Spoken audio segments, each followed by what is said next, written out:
में नहीं है तो क्या हुआ, सत्ता में आने की जद्दोजहद तो है। पर बीजेपी से जब भी पूछिए कि साहब चेहरा कौन होगा तो आप लोग बताते ही नहीं है। आप लोग कहते हैं कमल का फूल, बस इतना आप लोग जवाब दे रहे थे। लेकिन एक जनता को तो चेहरा तो कुछ तो चाहिए। मदन जी। विवेक पांडे जी, अभी आपने सुना नहीं प्रतीक जी ने क्या कहा? हाँ, भारतीय जनता पार्टी में ना नेता की कमी है ना नेतृत्व की कमी है। अच्छा। अभी ये कह रहे हैं कि हमारे तो 7 चेहरे हैं, तो बिल्कुल सही है, हमारे चेहरे हैं, काबिलियत की कोई कमी नहीं है, नेतृत्व की कमी नहीं है। इनके जैसे लोगों को हम आगे बढ़ाते हैं, इनके जैसे नहीं है कि अपने से पूर्व प्रदेश अध्यक्ष और अपने साथी को जो है जिसके बदौलत जीत के आया उसको लेकिन उन्होंने ये बात बताते हुए एक तरह से व्यंग कसा था।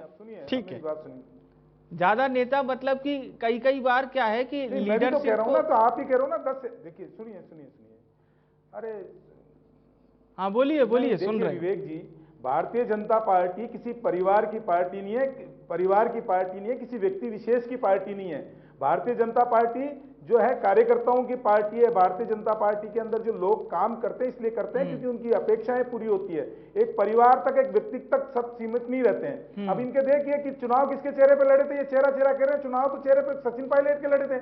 और मुख्यमंत्री कौन बने? अशोक गहलोत। उससे पहले चुनाव लड़े थे सीपी जोशी जी के चेहरे पे, मुख्यमंत्री कौन बना? अशोक गहलोत। उससे पहले चुनाव लड़े थे जो है आपके परशुराम मदेरणा जी के नाम पे, सीसराम मोला जी के नाम पे। और मैं बता दूं 1998 के जो बेनिफिस्टो, नहीं तो ये मैं उनसे पूछूंगा ना मदन जी, कौन बना? ये मैं उनसे पूछूंगा ना।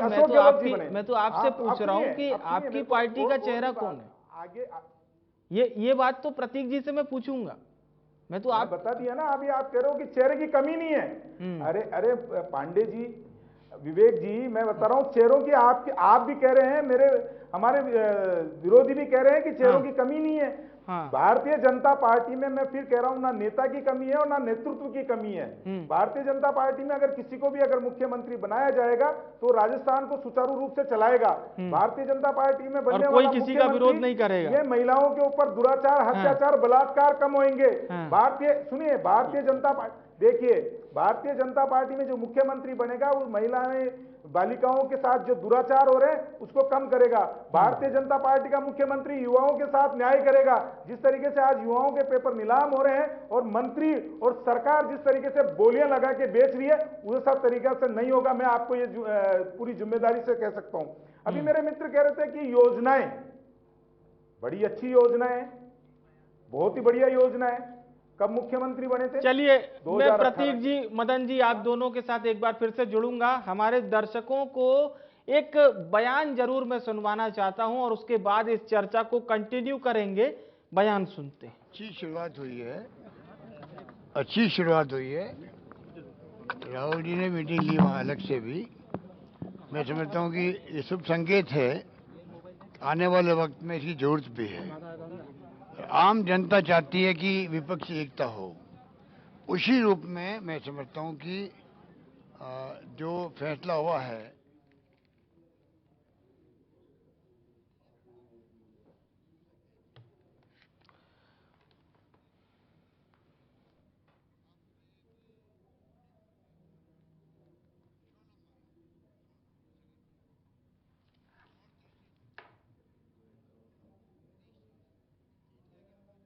चलिए ठीक है, एक बार फिर से हम चर्चा में लौटते हैं। मदन जी अपनी बात कंटिन्यू कीजिए। जी मदन जी बोलिए। जी, मैं तो ये कह रहा हूं कि मेरे मित्र अभी गिनवा रहे थे योजनाएं कि हमने राजस्थान की बहुत योजनाएं दी है, बहुत ही बढ़िया योजना दी है। प्रतीक जी, आपने राजस्थान की जनता को कैसे ठगने का काम किया आपने।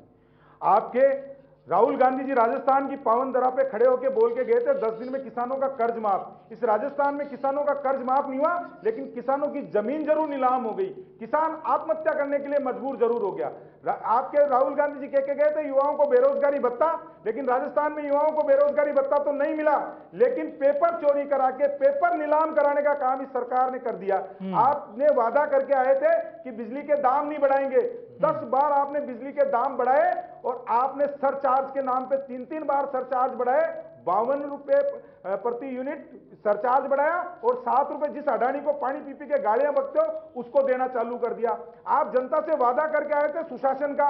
आज जिस तरीके से राजस्थान की स्थिति और परिस्थिति जिस तरीके से उत्पन्न है, कानून व्यवस्था के नाम पे, महिला अत्याचार के नाम पे, बालिकाओं के ऊपर दुराचार के मामले पे, दलितों के ऊपर अत्याचार के मामले में जिस तरीके से फेल है, अब 4.5 साल बाद में चुनाव के टाइम पे माननीय मुख्यमंत्री जी जो है वो निद्रा से जागे, नींद से उठते उनको लगा ये तो चुनाव आ गए, तो घोषणाएं चालू कर दी और घोषणाओं की सरकार बन गई।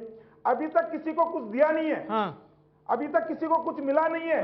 जो बजट में स्वतः ही लागू होने वाली घोषणाएं थी वो आज तक लागू नहीं हुई, और एक राहत कैंप लगाया राजस्थान में, डिंडोरा पीटा गया कि राहत कैंप लगाएंगे। ये बड़ी बात है प्रतीक जी, आप लोग महंगाई राहत कैंप का खूब डिंडोरा पीट रहे हैं, लेकिन बीजेपी कह रही है कुछ नहीं मिला, कुछ नहीं मिला। अरे मेरे को 10 सेकंड दीजिए ना। आप 10 सेकंड कह रहा हूं, बोलिए। जिस महंगाई कर रहे हैं, महंगाई कहीं से कम होती है? पेट्रोल से कम होती है, महंगाई डीजल से कम होती है। पूरे देश में सबसे ज्यादा वेट वसूलने वाला सबसे महंगा पेट्रोल डीजल अगर कहीं बिकता है तो राजस्थान में बिकता है, और ये महंगाई का डोसला। केंद्र सरकार ने 3-3, 4-4 बार वेट कम किया, राजस्थान की सरकार ने एक बार भी वेट कम किया हो तो मेरे मित्र। चलिए, ये बहुत अच्छी बात आपने कही कि महंगाई पेट्रोल और डीजल के दाम